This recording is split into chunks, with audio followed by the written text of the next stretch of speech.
Welcome to the International Institute for Facilitation's podcast, Spaghetti on the Wall. I'm Eileen Dowse, Chair Emeritus and Director of Certification for INIFAC. And I'm joined by Elena, which I like to call her Elena because saying her last name is always a challenge for me, Björkenäng. She's from Sweden, and I know she'll correct me in a moment. She is a certified master learning facilitator, and she's also a certified professional facilitator working with Lawrenceburgs in Sweden. And for the next several minutes, we're going to untangle some topics around the influencing push-pull model, and we'll serve that up with a side of fun and humor. So let's get started. Hi, Elena, and welcome. Thank you. Thank you. Perhaps we can begin. We're always influencing as facilitators, and certainly as learning facilitators, we're influencing. How about we start with you influencing me to pronounce your last name correctly? Yes. So how do I do that? Do I push it out or do I pull it from you? Could you give us the correct pronunciation? Yeah. So the correct pronunciation is Elena Björkenäng. And here I'm calling you Elena. Ileana. Yeah. Yeah. And we have known each other for a long time. You think I'd get this right, but I have not done that. Yeah. No problem. So thank you. So we just talked about this influence. Do you push it out of me? Do you pull it out of me? Why don't you just give us the 30-foot view of what this model is? Yeah. So for me, at least, this model is helping us to understand how can we influence in different situations. And it's called pull and push, and that indicates there are two ways of doing this, at least two ways.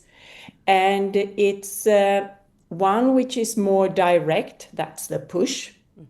So how can I use my energy to influence you, to really push out the message?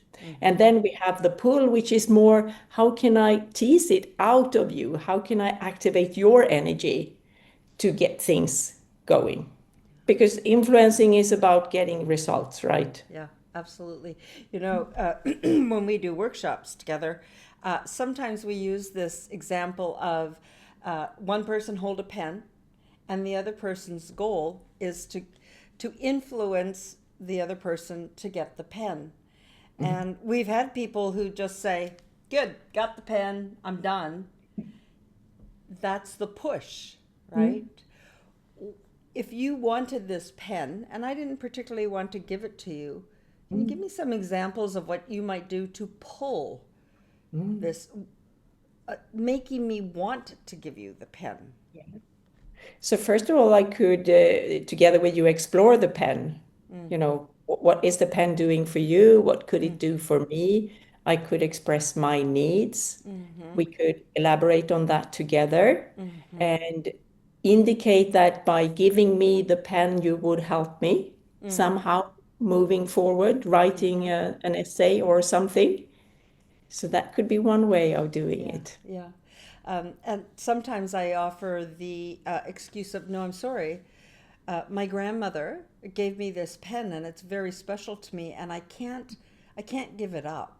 So what if I could never give up this pen? What if it's not an option? Then what happens with push-pull? And you need that pen to write a 1,000,000 kroner or $1 million check. Then what? So maybe, well, I'm thinking that maybe I could somehow influence you to borrow it to me just for the signing. Yeah. You know, I don't think by, stealing it from you would do it, because then we wouldn't have a very good communication after that. Right, right. And this really is a long time rapport and influence, right? Because with influence, you don't want to use the person and just it's not manipulation. Yeah. So for me, it's more about building trust. So how can you trust me that I will actually give it back to you after I sign this big deal or whatever it is, that, and maybe also find ways that, the common grounds here, maybe the deal would actually benefit both of us. So it's that confidence building, finding, how could we both benefit from this? So it's a win-win situation. We always think of win-win being the preference. If in this model is push or pull better? I mean, we're leaning towards pull, but what about the push? Excuse me. And I would say that they are equally good. It's just that you need to think a little bit, when is the best way to interact here? What kind of energy should I use in this situation, given that I'm, of course, expecting a certain result? And usually what it is about, what we also talk about at the trainings, is that it's more like a dance. How can we use both of them, moving from pull to push and from push to pull, so that it's seamless communication. Yeah. What would be a good example of why you might want to use a push? I would say that if you have, maybe you have a new team, you have a vision, you want to inspire them, you want to send out your big dreams about the future there. That's when you go into the push. Yeah, got it. And then, of course, the other situation is maybe where you have tried to influence using pull, and nothing really happens. You're stuck. So you have to be more persuasive. You have to be more assertive. And then you also need to be more in the pull energy. Yeah. I'm thinking if anyone's listening to this and is a parent of an adolescent, this could be a very valuable model, right? Yeah. Because sometimes you have to influence your children both through pushing and pulling. Yeah. And I think what you mentioned earlier here, that it's not about manipulation, because it could feel that, if you have an intention with your communication, it feels like we are manipulating each other. Yeah. But it's not about that. It's how can we reach a result together? Yeah. That's the way I think about it. Yeah, I will self-disclose that manipulation is a real trigger for me. I don't like it. I don't like when people use it. So when I hear some words, sometimes it's like, I want to be very clear that this is not manipulation. This is an approach. This is a style, right? Yeah. So I mentioned parents. Let's switch this to facilitators. Yeah. Certainly, you're a certified professional facilitator. So in that role, you really need to be neutral and facilitating. We'll talk about the learning facilitator in a minute. So when you're facilitating and it's the group moving, why would this even matter? Because it's them doing their thing. It's their meeting. Why would you even use or be conscious of this model? Because I think it's you need both. You need, even if I'm neutral to the content, I own the process. I'm there to guide them. I'm there to direct them towards, the goal, the end product that they want to achieve together. So in that sense, I'm more of a push. It could be timings. It could be suggesting an approach, a model, or a technique. On the other hand, I can't force the result on them. It must come from them. Right. And that's where the pull energy is so important. I need to get their engagement going. Right. Otherwise, we won't reach the result. Yeah. And you said something, it just made me think about this. It's really interesting because you are influencing the whole group. And at the same time, for us facilitators, we know that there's always one in every group that's going to drive us crazy or not, or annoy us, or be very passionate about what they want in the meeting. And sometimes those are the times that you need to use that push to say, wait a second, how does this relate to the goal? So that, to me, is one of the challenges with facilitators, is that you're influencing the whole group and you're influencing individuals all at the same time. Yeah. And I think also there, as you mentioned this as an example, it could also be helpful for the group to actually understand these dynamics, because for example, if we have one person or a couple of people that are very taking a lot of the airtime, maybe they are very pushy in their Yeah. style. If we can help them to see that not everybody is involved here, you're Yeah. pushing it too hard. So how can you together use both push and pull to engage, to make sure that you are all committed to the end result and also willing to take the responsibility for doing it in the end? Let's switch now to you being a learning facilitator.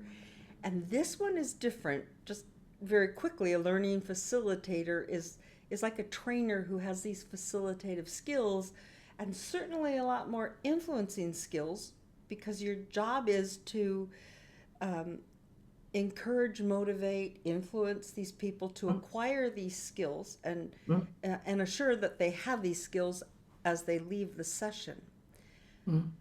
How might you use this push-pull in that scenario? I think it's quite similar, actually. It's the combination of them. And of course, if I'm a learning facilitator, I will have bigger portions of the workshop where I actually send, Right. because there is something there that I'm supposed to teach them. Yeah. So the theory part, the content needs to be sent somehow. But then, of course, it's not, it doesn't stop there. You still want them to be engaged. You still want them to make this into their own learning, and that's where you pull. So for me, it's still the combination of the two. Yeah. No, I completely agree. And I think in both of those cases, there's a different kind of resistance, right? So in pure facilitation, the group is trying to get to their outcome, and some members might not want to get to their outcome. They're still getting to an outcome with learning, they're acquiring that skill. And if I don't feel comfortable acquiring that skill, or if I don't feel comfortable admitting that I am, it's not as easy for me than others. So I would, well, I know that stress is also a big factor in this influencing, right? And so, So tell me a bit more. What do you mean there? Well, I think if I'm stressed, like simple stress with the pen, I only have 5 minutes, and then I don't know, I'm going to facilitate a meeting, and you want to borrow my pen.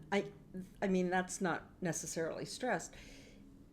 And if I'm stressed in a meeting that, I don't know, either something in my past has happened, so I'm stressed, and I don't necessarily want to learn a new skill, or I just can't add one more thing into my head with a new skill, or I don't believe in the skill. There's stresses that come up. Yeah, and of course, in those situations, I would say push is probably not what you should aim at. Then it's more of the pull, and try to understand where are they, what's causing the stress, what do they need right now to, maybe get rid of the stress or find other ways of learning. Because if we are blocked, then nothing will happen, regardless of whether you are learning something or if you're trying to create a result together. And so this really makes this model very situational. I was also thinking about a challenge that I often get when I'm more of a pure facilitator, and that is that often the group tells or asks me, well, you know this, why do you ask us? You've done this so many times, why don't you just give us the answer? So they sort of want me to be more pushy than I am. And of course, it's also backing away from that and say, well, I could give you the answer or one answer, but let's, move into pull and see how can you work it out yourselves, because we know that that's when it's really aligned with what they want and need. Let's get into this pot of spaghetti, because it just occurred to me when I said this was situational. It is also very cultural. Yeah. And I will be bold enough to say Americans in general want it. Give me it and let's move on. Yeah. And Swedes are a different culture. And in the world of culture, I never say it's right or wrong, it's just different, right? So you can have groups that are like, could we please take a softer approach? So there's this huge cultural component to this model Yeah. as well. Yeah. Yeah. Yeah, I agree. And it's, I guess that's something that you can prepare for it if you are aware of it. But it could also happen in the room, and it could be cultural. It could also be like company culture. It doesn't have to be national culture. Right. That Yeah. Right. I mean, some groups or professions, they are more reflective, Yeah. so they need more time. If you try to have them push, nothing will come because they are still in the process, and others you don't have to even trigger. It comes naturally. So I think that's also see how can you adjust not only to your what you are trying to achieve, but also how can I help the participants to be their best. Yeah. And as we're talking, I'm really hoping the people listening to this podcast are aware that you've got some choices in your head as you're influencing. For me, that's the biggest thing about this model. And I had made a list, and I know you have this, about key issues or problem areas for using this model that hopefully that we've covered. Things like you have to be patient. Both the participant has to be patient, learning, right? Yeah. You have to be patient. And then that building rapport, which is so important. Yeah. That if you don't do And that, I think that's what I mentioned in the beginning, that building trust is key to really get access to the pool energy. Otherwise, you will just have like this. You will have no response at all. right? And of course, there are different ways of creating trust, and it's not only the trust between me and the audience, but also within the group. And one way we do that often is, of course, introducing the ground rules or a contract. So how can we make sure that we have the same starting point here, that we understand and we acknowledge what kind of behaviors do we want to see in this room during this workshop or this work. Yeah, and even then it can be push-pull. You could Yeah. say these are the ground rules, Yeah. which are push. And you and I also have said, all right, folks, we want you to come up with the ground rules and live by them as well, which is more Yeah. of a pull. Yeah, it really is Yeah. this whole mindset going on. Yeah. Last question to you, Elena, and this has been so great, and I hope anyone listening, this has been helpful. If someone wants to start using this push-pull, because we've been talking about it, and certainly we know a lot about it, and we use it, and it's in our mindset, and you have the communication skills that do that. What suggestions do you have for anyone wanting to acquire this style, this mindset, this ability? I would say one part is, of course, self-reflection. So where do I have my natural go-to? What's easiest for me, and understand also in what situations do I tend to go into pull or push, and then on the other side, then so what triggers me, because sometimes you are triggered to move into one or the other. And maybe by observing others, Yeah. how do other people do this? Do I recognize this in the people around me, or people on television or something? And if you can be observant there and see what happens, both whether you are in the audience in the group, what happens to me when people do this, I love it. or what happens to the other people when they do that. Yeah. Just to see what kind of different reactions you get, and where does it end up wrong? And when is it, yeah, that was perfect, you know? That was such a smooth dance between the two that you could really see, you know, it's moving in the communication. Beautiful. Elena, I'm so glad I was able to influence you Mm, to be a yeah, guest thank you. today. It has been just a delight chatting with you, and I enjoy working with you, and you are an Likewise. incredibly skilled person. So thank you for joining me today. Thank you, Eileen.